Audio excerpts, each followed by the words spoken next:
বলো তো আয়না, এই জগতের সেরা সুন্দরী কে? আপনার সতীন অম্বিকা।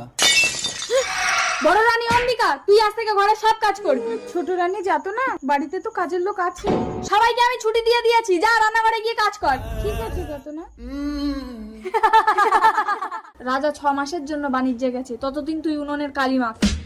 আপনাকে কোনো কাজ করতে হবে না বড় রানী, আপনার রূপ নষ্ট হয়ে যাবে, আপনার সব কাজ আমি করে দেব। দাসী তুমি যাওনি? ছোট রানী যদি জানতে পারে তোমার গর্দান দিয়ে দেবে। ছোট রানী জানবে আপনিই সব করেন।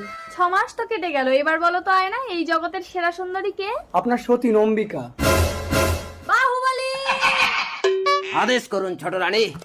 এই নাও 10 ভরি সোনা, তোমাকে বড় রানীর মুন্ডু কেটে আমার হাতে এনে দিতে হবে। যথাজ্ঞা মহারানী। বড় রানী, ছোট রানী আমাকে আদেশ দিয়েছেন আপনার মুন্ডু কেটে নিয়ে যেতে।